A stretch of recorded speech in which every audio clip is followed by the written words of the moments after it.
On reprend. Quelle était votre question? Le 1/5. Le 1/5. C'est-à-dire préciser. Pourquoi les Juifs, quand ils sont sortis d'Israël, c'est 1/5 seulement qui sont sortis, pas la totalité. Sur les 1/5 qui sont sortis, il y avait 1/5 c'était des Juifs, le reste c'était des Arabes. Et pour 2 Perses aussi, ils sont sortis 1/5. Les autres, ils ne sont pas sortis. Enfin, ils ne sont pas sortis tout de suite. Ok. Donc vous posez la question, pourquoi à chaque fois 1/5? Voilà. Pourquoi alors 1/5 pour les matheux, au Hachem, c'est 20%. D'accord? Il est rapporté effectivement qu'à la sortie d'Égypte, il y a 20% uniquement des Bnei Israël qui ont pu sortir d'Égypte. Donc 80% des Bnei Israël qui n'étaient pas méritants, ils sont jamais sortis d'Égypte et ont mal fini, les pauvres.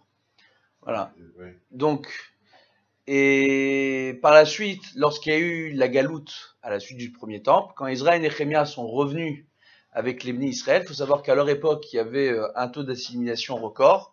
Donc beaucoup de juifs étaient devenus non-juifs, d'accord, au-delà du problème des mariages mixtes, parce que justement, les 20% qui sont arrivés avec Ezra et Néhémia, qui sont revenus en Israël pour reconstruire la terre d'Israël, etc., étaient tous mariés avec des non-juifs, ou des non-juifs, d'accord? Et ce qui s'est passé, c'est que Ezra et Néhémia est arrivé à les convaincre de remonter en Israël, et soit de convertir leur conjoint, soit de quitter leur conjoint. Et c'est ce qui s'est passé. Donc beaucoup de personnes se sont converties et sont venues en Israël, quand d'autres, quand ils étaient des conjoints qui refusaient de la conversion, qui voulaient continuer à vivre une vie d'idolâtre, d'accord, ils ont dû divorcer. Et c'est ces 20%-là qui sont nus. Maintenant, c'est extraordinaire. Pourquoi? Parce qu'il y a un contraste énorme entre ces deux moments. En Égypte, lorsqu'on est sorti d'Égypte, les 20% qui sont sortis d'Égypte étaient méritants. Ils n'étaient pas idolâtres, ils ne s'étaient pas assimilés à la culture égyptienne.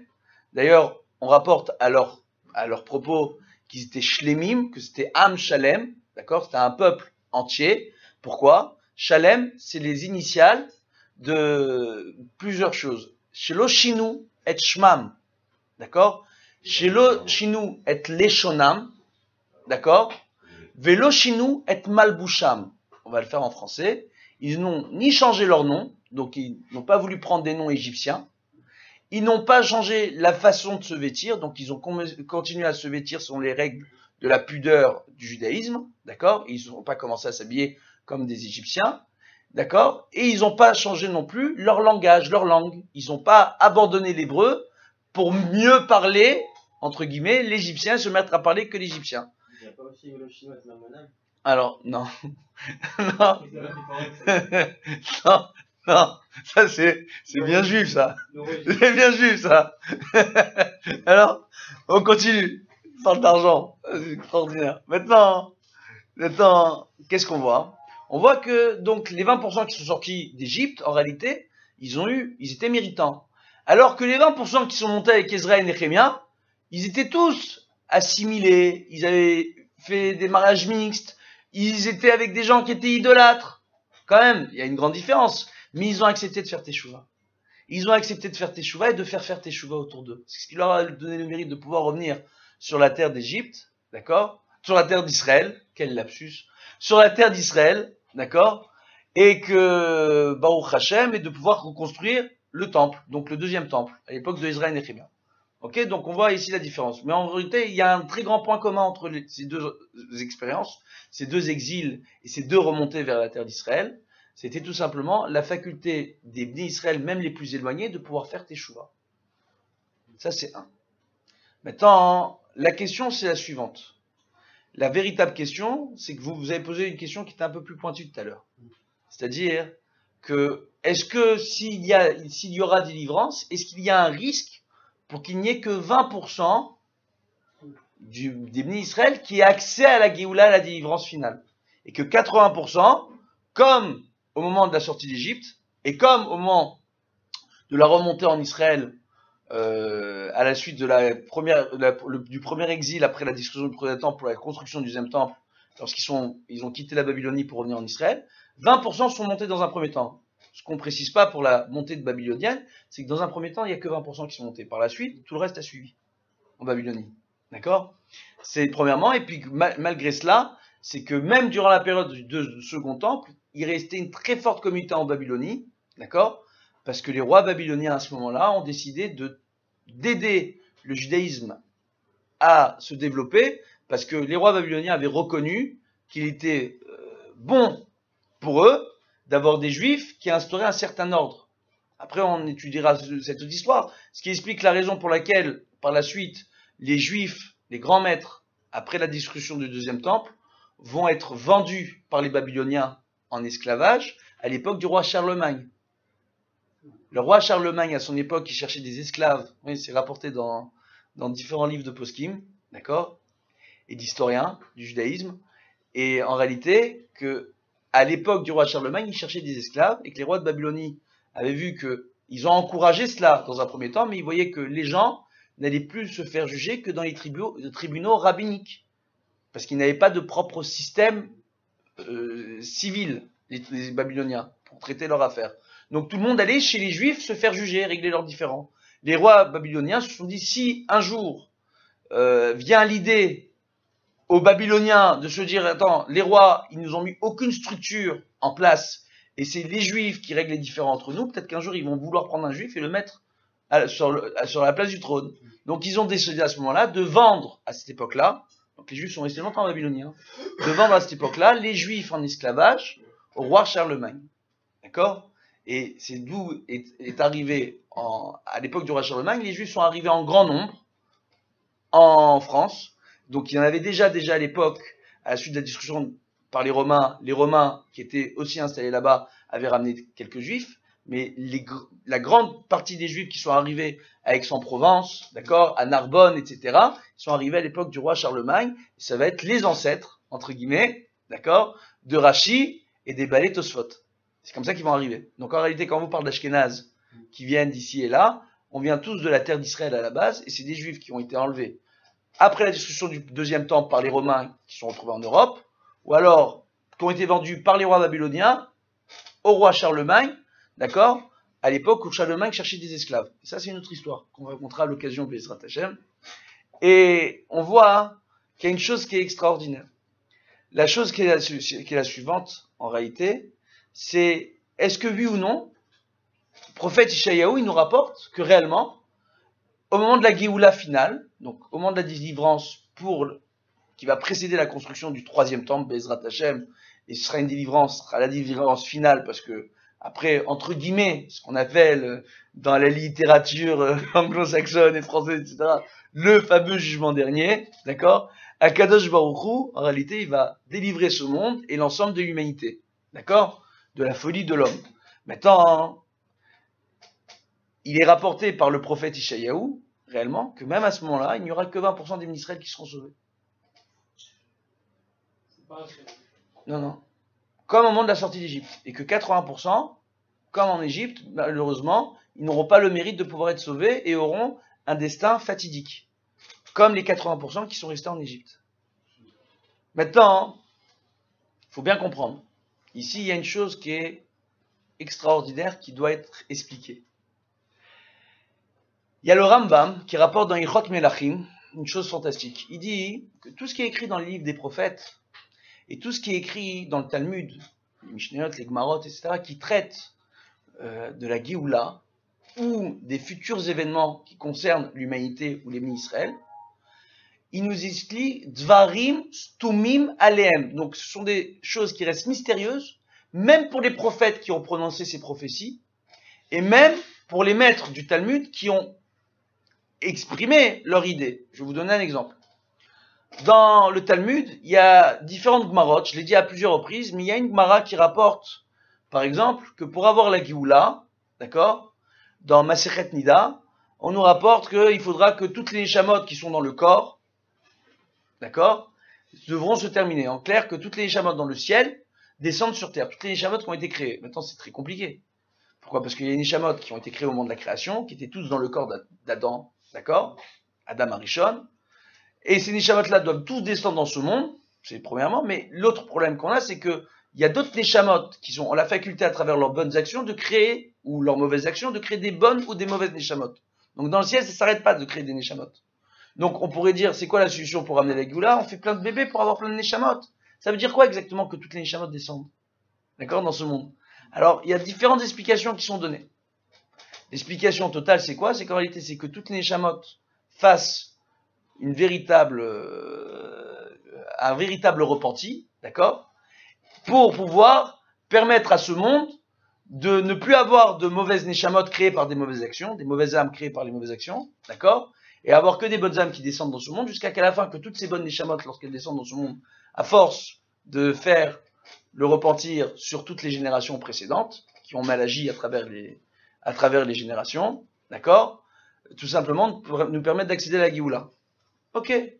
Maintenant, il y a une chose qui est fantastique, il y a une Gemara qui nous rapporte que si on est tous unis et qu'on est tous idolâtres, la Géoula, elle peut venir. Il y a une autre Gemara qui rapporte que si tous les bénis Israël font Teshuvah et apprennent toutes les halachot comme il faut, de Shabbat, et font 2 Shabbatot, tout le monde, ensemble, comme il faut, d'accord, sans que personne ne puisse se tromper dans une seule halacha, c'est la Géoula vient tout de suite. Donc il y a différentes conditions qui sont données dans le Talmud pour que la Géoula vienne. Et ces conditions-là, elles se contredisent. D'accord? Et le Rambam, il dit que ces choses-là, en réalité, ça reste un mystère, même pour les prophètes. Quand Ishayahu, il nous dit que seul 20% va survivre au moment de la Géoula, ça reste un mystère. Ça reste un mystère, d'accord? En réalité. On rapporte dans le... Une question de pourquoi on nous apprend? Hein? On nous apprend. Ça reste- En réalité, voilà, ce qu'il faut bien comprendre, c'est que quand on te parle dans le Talmud ou dans le livre des prophètes de la Géoula, on te parle jamais de la même Géoula. C'est pas la Géoula. On te parle pas de la Géoula. On te dit, voilà, en fonction de différents chemins que vous allez prendre, vous allez pouvoir ramener la Géoula dans ce monde. Mais c'est pas la même Géoula. Il y a en réalité 2 types de Géoula possibles. Soit une Géoula qui va se faire par la souffrance, qui comparée à la souffrance d'une femme qui enfante, d'accord, qui met au monde un nouveau-né.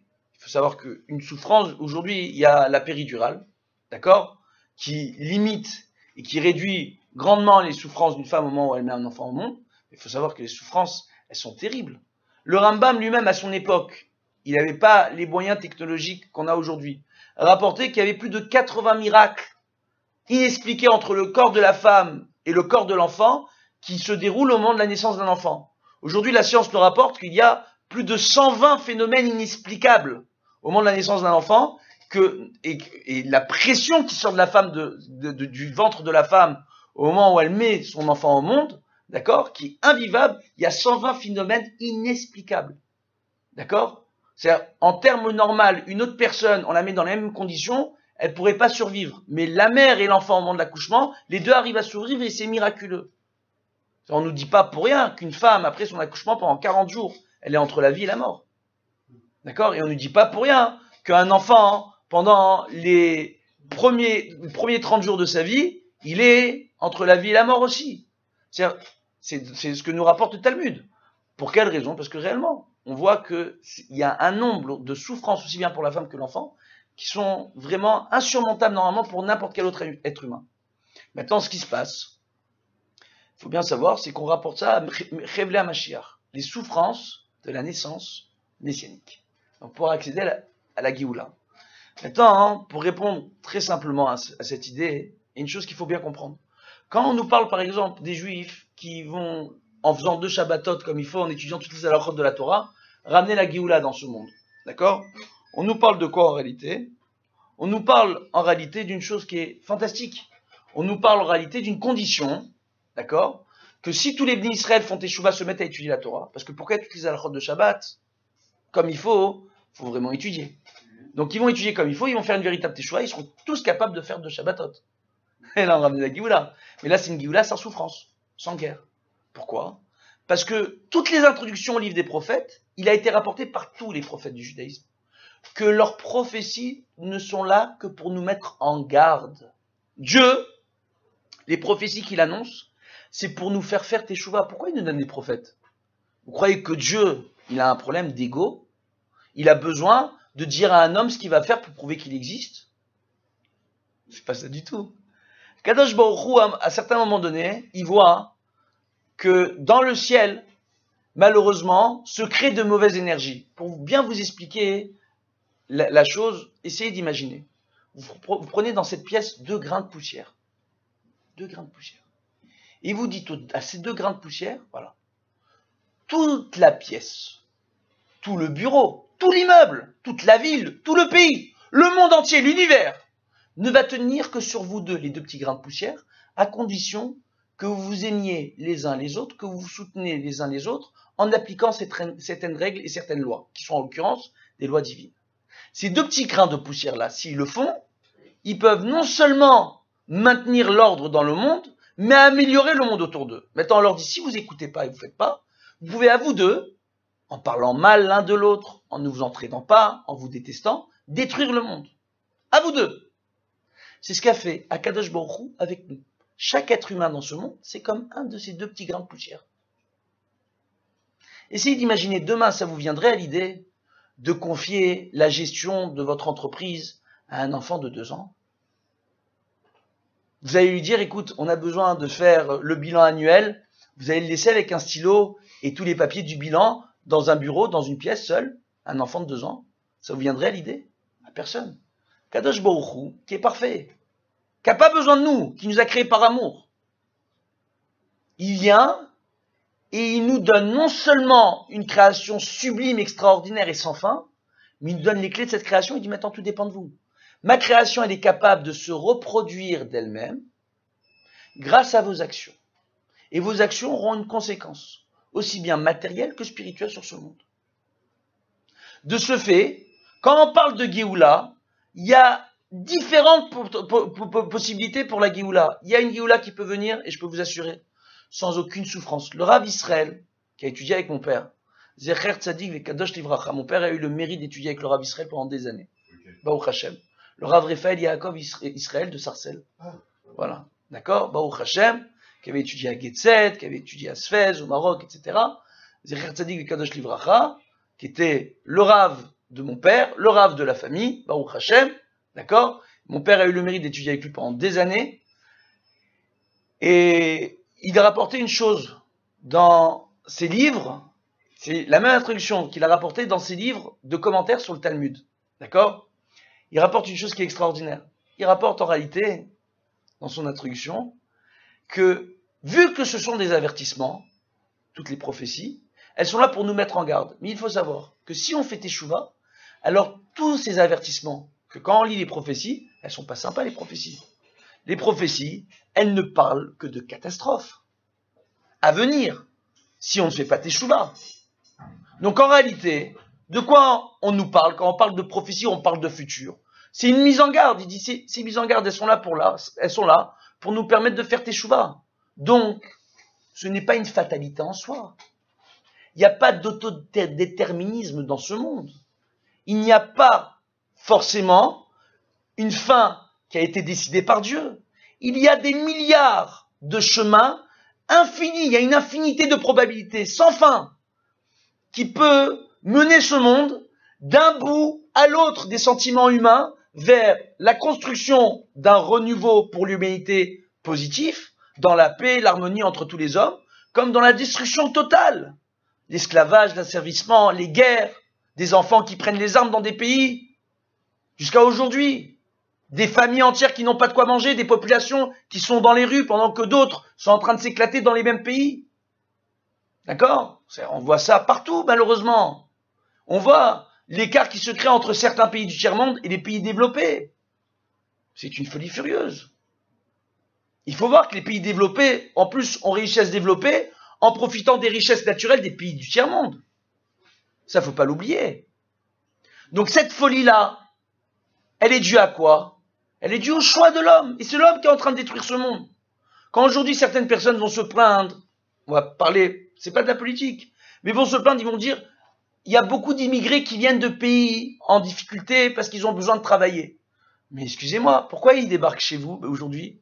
Quand vous avez été dans leur mine, que vous avez réduit en esclavage leurs enfants pour leur prendre leurs diamants, leur or, leur platinium, leur prendre toutes leurs ressources, vous avez oublié qu'il y avait une folie furieuse que vous avez créée vous-même et qui va faire que ces gens-là désespérés vont pas hésiter à monter sur des bateaux, à mourir durant leur voyage pour espérer trouver une terre promise qui pourra leur permettre de nourrir leur famille correctement. C'est l'homme qui a créé ça. Et aujourd'hui, les mêmes pays qui ont créé ces problèmes, ils disent on ne veut pas de ces immigrés chez nous. C'est quoi? C'est ça la folie de l'homme, l'égoïsme de l'humanité, de chaque pays. Il n'y a pas de race. Il y a qu'une. On est tous d'Adam Arishon. Il n'y a que l'humanité. C'est ça en réalité. Le rôle des Juifs, c'est de, à travers l'accomplissement de la Torah et des mitzvot, c'est d'inspirer aux autres nations la volonté d'écouter l'ordonnance divine et faire les 7 lois de Noé. Pas autre chose. S'ils les acceptent, la Géoula elle arrive dans ce monde. Mais à condition que nous tous, le Ham Israël, on fasse aussi Teshuvah. Il faut bien comprendre qu'un juif qui ne fait pas Torah au mitzvot, il a moins de mérite qu'un non-juif qui fait les 7 lois de Noé. Il n'y a pas de place pour le racisme. À partir de ce moment-là, qu'est-ce qu'on voit? On voit en réalité que par rapport à nos actions, quand on parle de Géoula, alors après on peut aborder des notions kabbalistiques, le code du Yud, la petite pointe du Yud, dans le nom de Dieu, qui fait référence à la Géoula suprême, lorsque les Bnei Israël vont être totalement unis avec Dieu au moment de la Géoula et qui vont permettre l'union entre l'ensemble de la création et Dieu, donc toute l'humanité, toutes les créatures de Dieu et leur créateur. Quand on parle de ça, on parle de quoi en réalité? On parle d'une Géoula parfaite. La Géoula parfaite ne peut se faire que si l'ensemble de l'humanité se tient par la main pour faire Teshuvah et respecter l'ordonnance divine. On peut aujourd'hui créer des réseaux informatiques. On peut aujourd'hui créer des applications, développer des programmes. Il suffit tout simplement qu'il y ait un ouragan sur le pays le plus développé au monde pour réduire à néant la moitié d'un continent, 2 villes, 3 villes, et devoir tout reconstruire. Il suffit d'une inondation de rien du tout. Qui contrôle ces intempéries?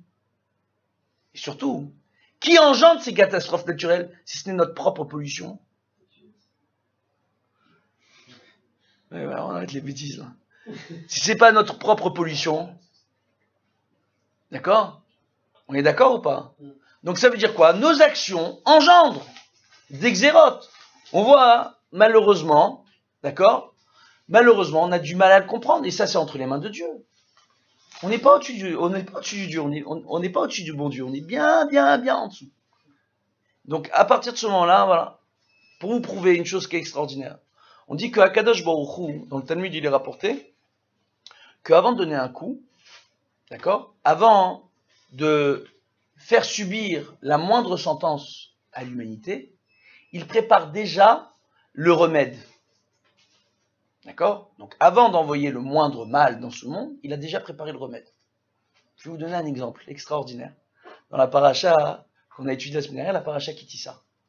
D'accord? Il est rapporté dans la paracha Kitissa que le Machatzit HaShekel, le demi-cycle, qui a été donné à l'occasion de la construction du tabernacle, le Mishkan dans le désert.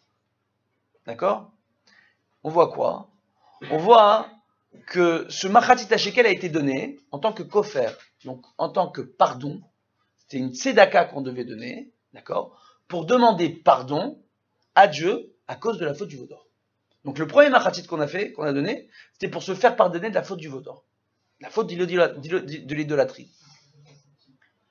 Alors maintenant, qu'est-ce qu'on voit? On voit que ce Machatzit HaShekel là, d'accord, il y avait 600 000 hommes de plus de 20 ans qui ont donné le Machatzit HaShekel au moment de la sortie d'Égypte, avant l'inauguration du Mishkan.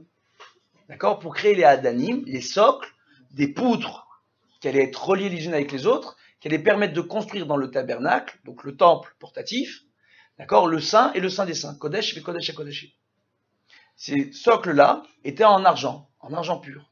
Maintenant, il fallait donner chacun un demi-shekel, shekel à Kodesh. Donc c'est une valeur en réalité, le shekel à Kodesh, c'est un cycle saint, comme ça s'appelle, d'accord? Donc un demi-cycle saint, mais ça avait une certaine valeur d'argent, d'accord? Les 600 000 hommes qui ont donné donc 300 000 shekels, shekel à Kodesh, d'accord? Très bien. Ces 300 000 shekels-là, il est rapporté par les Mefarshim, dans le Talmud et dans différents endroits, que la valeur totale faisait 200 kikars d'argent. C'est quoi un kikar d'argent, pour vous expliquer? C'est, on prend à peu près un tonneau de 1000 litres, d'accord? Le tonneau, il est totalement en or et totalement rempli d'or solide. Donc c'est un bloc rempli, d'accord, d'un volume équivalent à un tonneau de 1000 litres, on appelle ça, d'accord, un kikar shekel. Et c'était pas en or, c'était en argent, excusez-moi. Donc on appelle ça un kikar shekel. Donc les 300 000 shekels de shekel à Kodesh étaient l'équivalent des 200, excusez-moi, exactement. Donc les 300 000 shekels de shekel à Kodesh équivalaient à 200 kikaré shekel. D'accord? Kesef, d'accord? 200 kikars d'argent. Vous suivez jusque-là ou pas? Ok. 200 tonneaux de... Ouais. Durant les 40 ans où les Bnei Israël sont restés dans le désert, les Bnei Israël sont sortis, il y avait 600 000 hommes au moment de la sortie d'Égypte. Au moment de rentrer en Israël 40 ans plus tard, malgré tous ceux qui sont défunts dans le désert, ils sont rentrés 600 000 hommes. Donc il y a toujours eu 600 000 hommes de plus de 20 ans dans le désert pendant 40 ans. Par la suite, lorsqu'ils sont rentrés en Israël, pendant 7 ans, ils ont dû mener des guerres, d'accord, sur place. Après, au bout de 7 ans, ça leur a pris 7 ans encore pour terminer la construction du Mishkan de Shiloh. Donc le tabernacle portatif, ils l'ont construit à Shiloh. D'accord? Donc ça leur a pris 14 ans. Mais en réalité, au bout de 10 ans, ils ont commencé à construire le Mishkan de Shiloh. Mais ça leur a pris du temps parce qu'ils ont dû mener des guerres contre les peuples qui étaient sur place. Ce qui veut dire pendant 40 ans dans le désert et encore pendant 10 ans, les Bnei Israël, on nous rapporte dans tous les textes, qui sont restés au nombre de 600 000 hommes. Donc pendant 40 ans dans les airs et encore 10 ans après leur entrée en Israël avec Yehoshua ben Nun à leur tête, ils sont restés 600 000 hommes. Donc pendant 50 ans, ils ont donné chaque année 200 kikaré kesef. Oui ou non?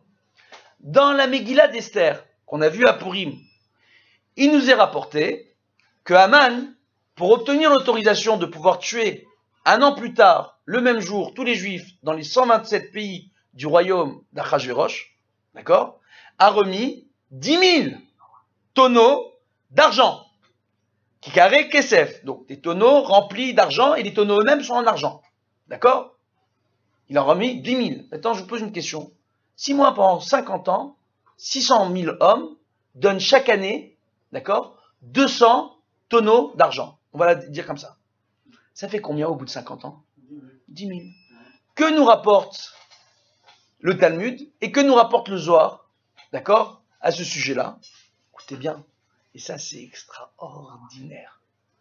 Extraordinaire. Le Zohar Hadash. Zohar Hadash. Qu'est-ce qu'il nous rapporte? Une chose extraordinaire. Écoutez bien. Que les 10 000 tonneaux d'argent qui ont été donnés par les Juifs à partir du moment de la sortie d'Égypte jusqu'à le début de la construction du Mishkan Shiloh, d'accord? Ces 10 000 tonneaux d'argent qui ont été donnés là sont venus pour faire la capara, non seulement pour la faute du veau d'or, mais en plus pour toutes les fautes à venir des Bnei Israël, et qui permettront l'annulation de toutes les sanctions, y compris les xérotes à la période de Hanouka et les xérotes à la période de Purim. Quelle est la différence entre Hanouka et Purim? Elles ont un point commun, ce sont deux fêtes d'ordre rabbinique. D'accord? On n'en parle pas dans la Torah. C'était bien longtemps après la sortie d'Égypte, aussi bien Hanouka que Purim. Mais à Hanouka, on a voulu détruire les Bnei Israël au niveau de leur âme, vu que les Gréco-Assyriens ont voulu assimiler, helléniser les Bnei Israël à la philosophie grecque, d'accord? Et que, malheureusement, ceux qui ont été les premiers à faire souffrir le plus les Juifs qui refusaient de s'hélléniser, c'était les hellénistes, qui étaient tous des Juifs en Israël à cette époque-là. Des Juifs qui s'étaient détournés de la Torah et qui avaient décidé eux-mêmes d'adopter la philosophie grecque. C'est eux qui étaient à la tête des soldats gréco-assyriens pour tuer, massacrer tous ceux qui voulaient étudier la Torah, en refusant, en réalité, de s'assimiler. Ceux qui s'assimilaient, on leur faisait rien. Donc en réalité, c'est l'âme, on s'en est pris à la spiritualité du Ham Israël, le montre Hanouka. À Purim, Haman, il leur a pas demandé de devenir des idolâtres, il voulait pas, lui. Même il devient idolâtre, les Juifs, c'est pas ça qu'il a demandé. Il a voulu tuer tous les Juifs parce qu'ils étaient Juifs. Religieux par religion, il s'en fichait. Donc, il a voulu s'en prendre au corps des Bnei Israël. Donc, on voit qu'il y a une xéra sur la spiritualité du Ham Israël, sur l'âme, et après sur le corps. Et tout ça, aussi bien le corps du clan Israël que son âme, a été préservé par le don du Machatzit HaShekel. Et que la somme qui a été donnée équivaut exactement à la même somme qu'Haman a donnée à Achashverosh. Et que si la sanction dans le ciel contre les Bnei Israël a pu être annulée, on le rappellera, c'est parce que les Bnei Israël ont fait Avodah Zara, ils ont participé au repas de 6 mois d'Achashverosh, d'accord, pour célébrer son union avec l'empire babylonien en ayant épousé Vashti, la petite fille de Nabuchodonosor, D'accord? Il a fait un repas de 6 mois à Achashverosh. Au bout de 6 mois de repas, il a réussi à faire Avodah Zarah au Bnei Israël. Ils ont fait la même faute que les Bnei Israël au moment du ton de la Torah quand ils ont fait la faute du veau d'or. Oh! Et les Bnei Israël, parce qu'ils ont fait Avodah Zarah au moment de la faute du veau d'or, au moment du matin de Torah, ils ont commencé à donner une machatzit shekel. Cette mitzvah a été donnée parce qu'on a fait la faute du veau d'or. Et on voit que cette mitzvah qui a été donnée et qui a été faite durant 50 ans a permis l'annulation de la faute du veau d'or, de la faute de l'idolâtrie qui a été faite à la période de Purim. Oh. J'ai une petite question, on n'est pas qu'ils n'avaient pas fauté, c'est juste qu'ils mangeaient cachère et tout, il n'y avait pas de problème dans ce michté. Ah non, alors c'est là que tu te trompes. Là, tu te trompes vraiment. Non, c'est D'accord? C'est le Yain un avis, C'est c'est un avis, c'est pas un Il y avait juste le problème avis, du vin. c'est un avis. Oui, j'ai compris, mais là, c'est une erreur. Ouais. Je vais vous expliquer pour quelle raison. Il est rapporté dans les commentaires sur la Megillat Esther, d'accord, par les maîtres de l'époque qui ont vécu cet événement, d'accord. Et non seulement ça, et donc aussi dans le Talmud, il est rapporté que le repas au départ, qu'ils sont venus voir le grand de la génération, qui était le grand juge rabbinique de la génération, qui était Mordechai, d'accord. Quand ils sont venus voir Mordechai, il leur a dit ne participez pas à ce repas. Quand les ministres n'ont pas voulu écouter, ils ont dit non, on veut participer au repas, parce que Achashverosh leur a dit écoutez, moi je vous fais la nourriture, cachère la méadrine. Je vous mélange pas la viande, les hommes, les femmes, ils sont séparés. Je veux même, pour que vous ne soyez pas en contact d'idolâtres, je vais vous mettre dans la cour du palais, et je vais installer des tentures autour de la cour pour que vous puissiez porter le Shabbat. D'accord? Et je vais vous rapporter du vin à cachère la méadrine, et de la nourriture à cachère la méadrine. Mordechai, quand il a vu ça, il a dit, écoutez, les Juifs ont quand même accepté, ils ont participé au repas. Qu'est-ce qu'il a fait, Mordechai? Il est parti à ce repas, il n'a pas participé au repas. Il a surveillé la nourriture, que la nourriture reste bien kshera, qu'elle soit bien cachère, le vin, etc. Ce qui s'est passé, c'est qu'au bout de quelques temps, on dit que Achashverosh, il a ramené tous les plaisirs de ce monde durant ce repas. Tous les plaisirs. Sauf un, la musique. La musique adoucit les mœurs. On va dire que Nietzsche, un grand philosophe, d'accord, on aime ou on n'aime pas, il a dit des choses qui sont en contradiction avec la religion, mais il n'a pas dit que des bêtises. Il a dit une chose extraordinaire. Vivre sans musique serait de la folie. C'est une phrase de Nietzsche. D'où il tient ça? Cette phrase-là, on la retrouve dans le Talmud, dans le Masechet Megillah. Pourquoi Achashverosh est dans le Midrash sur la Masechet, sur la Megillat Esther? Pourquoi Achashverosh n'a pas mis de musique? Parce que quand il n'y a pas de musique, l'homme, il déprime. Et lorsqu'il déprime, il peut devenir fou. Le Zohar rapporte que la Midat Hatzvut, la mélancolie, est l'arme la plus efficace que Dieu a donnée au Yetzer Hara, d'accord, au mauvais penchant, pour faire pencher l'homme dans la folie. Et l'empêcher d'avancer en Torah en Mitzvot, et lui empêcher de pouvoir acquérir son monde futur. Qu'est-ce qui engendre la plus grande des mélancolies? On voit quelqu'un qui est en deuil, il n'a pas le droit d'écouter la musique. Pourquoi? Parce qu'il doit rester triste. Mais cette tristesse, elle peut être dangereuse. À un tel point qu'on voit que lorsqu'il y a un endeuillé, il a une fête dans sa famille, une personne qui a perdu un de ses proches, on lui dit, mais il devait marier son enfant dans l'année, c'était déjà prévu. D'accord? On lui dit, il demande comment je vais pouvoir participer au mariage de mon enfant. On lui dit, tu peux rester dans la salle, tu peux écouter la musique, mais tu dois participer au service pour ne pas être concentré sur les musiques. Donc on n'interdit pas totalement à une personne d'écouter de la musique et de participer à la Simra. Pourquoi? Parce que si on lui interdisait totalement, elle pourrait devenir folle, la personne. Or, qu'est-ce qu'il a fait à Achashverosh? Achashverosh, il a fait une chose fantastique. Il a dit pas de musique. Pourquoi? Les Bnei Israël, s'ils écoutent de la musique, on voit très bien dans la culture juive la place des cantiques, la place des chants dans la prière, la place qu'a la musique dans le judaïsme. C'est une place essentielle. Quand on nous rapporte de David Amelech, le roi d'Israël, chaque nuit, qui jouait du violon et jouait de l'harpe, pour chanter des louanges à Dieu, ça vient d'où? Ça a toujours existé dans le judaïsme. Les premiers versets des psaumes ont été rédigés par Moshe Rabbeinu. Les gens, ils savent pas ça.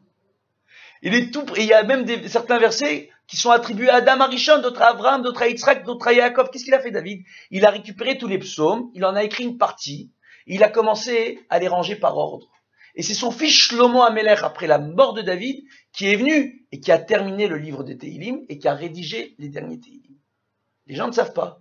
Mais par kavod pour David, parce que c'était celui qui récitait le plus les psaumes à Dieu toutes les nuits, on a appelé ça le livre de David. Donc ça a une place extraordinaire dans le judaïsme. Les chants, les cantiques, etc. Il s'est dit à Achashverosh, si je mets de la musique, les Bnei Israël ils vont faire teshuva. Il n'a pas mis de musique. À force de les faire boire, de les faire boire, de les faire boire, vous savez ce qu'il a fait? Au bout de quelques mois, il a enlevé les tentures qui étaient autour de la cour. Mordechai était en train de parler avec les Juifs. C'est Shabbat, il n'y a plus de tentures, vous n'avez plus de héros, vous ne pouvez plus porter, vous êtes en train de porter dehors. Les Juifs n'ont pas écouté, ils se sont mis à porter Shabbat. Quand certains d'entre eux étaient sous, ils ont commencé à comprendre qu'ils avaient porté Shabbat. Je dis, alors pourquoi manger cachère? Viens, on va goûter les plats non cachères. Pourquoi rester entre nous? On est des citoyens babyloniens. Viens, allons nous mélanger aux autres et aux idolâtres. Et à la fin, quand Achashverosh a vu qu'il a eu gain de cause, qu'il a réussi non seulement à faire manger non cachère aux Juifs, à leur faire porter Shabbat, à leur faire arrêter de faire Shabbat, quand il a vu qu'il a réussi à faire tout ça, Achashverosh, qu'est-ce qu'il a fait? Il leur a dit, maintenant, je vais vous montrer les ustensiles de votre Beth Amikdash, mais je vous les montre, les ustensiles, à condition que vous agenouillez, que vous prosterniez devant les idoles, et on ne rapporte pas que ça. Que lorsqu'il leur a sorti les ustensiles, lui-même, durant ce repas, il portait la tenue du Kohen Gadol à ce moment-là, du grand prêtre du Beth Amikdash, il leur a demandé d'utiliser les ustensiles pour servir les idolâtres, pour servir les idoles. Donc ils n'ont pas fauté, ils ont super fauté. Et c'est Chet Avodazara. Ils ont glissé au fur et à mesure. Mais comment on glisse dans la vie? Sur 6 mois, il a fait le repas. Ça contredit rien du tout. Ben, ça contredit votre mauvaise compréhension de la Megillat Esther. On dit qu'à Pourim, Aman, il voulait détruire le peuple d'Israël. Aman, pas Achashverosh. Achashverosh, lui, il voulait assimiler les Juifs. Achashverosh, c'est pas un gentil dans la Megillat Esther. Achashverosh, faut pas l'oublier, il a donné sa bague pour laisser Aman signer une lettre pour l'extermination de tous les Juifs. Lui, quand il a vu que Mordechai était à la tête des Bnei Israël et que Mordechai disait aux Bnei Israël qui avaient participé au repas qu'ils avaient fauté, leur demandait de faire teshuva, et que beaucoup de Juifs n'avaient pas participé au repas, avaient refusé de participer au repas, et suivaient Mordechai, il s'est dit, je ne pourrai jamais les assimiler. Donc laissons Aman les tuer. Achashverosh, c'est pas un gentil. Maintenant, par rapport à ça, c'est parti sa question. On voit quoi en réalité? On voit, j'ai compris, on voit Baruch Hashem, que quand on parle de Géoula, pour revenir à votre question, il ne faut pas se dire quel type de Géoula on sera appelé à subir. Quel type de Géoula nous attend? Notre Géoula, on l'a choisi. Par rapport à nos Maasim. Un jour, il y a des élèves qui sont partis voir un grand tzaddik, Zecher Tzaddik Kadosh Livracha, le Rav Shach, le Rosh Yeshiva de la Yeshiva Ponievitch. Bon, que par son mérite, Bezrat Hashem, que tout s'arrange, même à l'Yeshiva de Ponievitch, avec les Dieu. Et on lui a demandé, Kvod Harav, un tzaddik comme toi, il faut comprendre, tout le monde lituanien et le monde de la Torah, il le tenait, ce Rav, entre guillemets, à son époque, dans le creux de sa main, et il y avait un autre tzaddik à la même époque, qui était le Rabbi de Lubavitch, qui tenait l'autre partie des Bnei Israël dans l'autre partie de sa main. Donc lui, il s'occupait de tous ceux qui étaient très très religieux, le Rav Shach. Et le Rabbi de Lubavitch, il s'occupait de tous les Chassidei Chabad, et avec le Rabbi de Lubavitch, il s'occupait de ramener tous les Juifs qui étaient loin. Bon. Donc chacun avait sa façon de voir les choses. Et sans le voir eux-mêmes, malheureusement, ou ils le voyaient très bien, ils sont arrivés à avoir des débats entre eux. On n'est pas là pour discuter s'ils avaient raison ou tort. Qui sommes-nous pour entrer entre deux géants de la Torah? Mais, en réalité, ils se sont complétés. Mais le Rav Shach, ils sont venus le voir, ils lui ont dit, Kvod Harav, un tzaddik comme toi, quand tu vas partir de ce monde, tu vas te présenter devant Akadosh Baruch Hu. Qu'est-ce que tu vas demander à Dieu? Parce que toi, Dieu, il te donne tout ce que tu veux. Et lui, il a dit, mais je comprends pas. Oui, parce que le Gan Eden, c'est un début de Géoula, c'est un début de délivrance pour toi. Donc toi, tu vas avoir un Gan Eden extraordinaire qui t'attend. Je dis, mais je comprends pas. Pourquoi vous me parlez du Gan Eden quand vous savez même pas quel monde j'ai? Lama atem medabrim al ha'olam haba, keshetem lo metaharim le'atzmechem eze olam haze yesh li. Il dit quoi? Dis-moi, quand je vais partir de ce monde, je demanderai à Dieu que deux choses. Un pupitre, un stander, et une Gemara, pour pouvoir continuer à étudier en haut. chaque jour, dans ce monde, dans ce Olam Hazé, quand j'étudie la Torah, pour moi, c'est un véritable ta'anoug, c'est une véritable délivrance. Parce que je sais que je suis en train de sauver ce monde à travers cette étude de sa folie. Ça a été la réponse du Rav Shach. Ça veut dire, la Géoula, on peut la vivre maintenant et tout de suite. Dans Masechet Brachot, on nous rapporte qu'une personne qui fait Teshuvah rapproche la Géoula de ce monde. Pour quelle raison? Parce qu'elle-même, elle se libère déjà du joug de ce monde, parce qu'elle comprend enfin pour quelle raison elle a été créée dans ce monde. Quelqu'un qui se repentit, qui décide de servir son Créateur, il comprend pourquoi il a été créé. Il répare ce monde. Oh. Et il sert son Créateur, il se repentit à travers l'amour de son prochain. Pas en hurlant, je ne sais pas trop quoi, pour vouloir tuer tout le monde, au nom de Dieu. Ça, Dieu, il ne veut pas de ça. Donc, qu'est-ce qu'on voit? On voit en réalité que par rapport à tout ce qu'on est en train de vivre, par tout ce qui est en train de se faire, que Béhémet pourra atteindre ce petit kotz du nom de Dieu, du Yud du nom de Dieu, d'accord, qui représente cette petite pointe, qui fera l'union entre, avant que Dieu se dévoile totalement en ce monde, entre l'ensemble de l'humanité par le biais des bénis Israël et notre Créateur.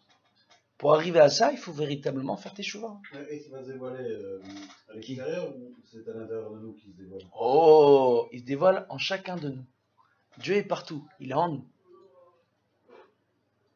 Quand il dit Veshachanti betocham, quand il rapporte pour le Mishkan, vous allez construire un Mishkan et je vais résider, il le dit à Moshe, je vais résider betocham.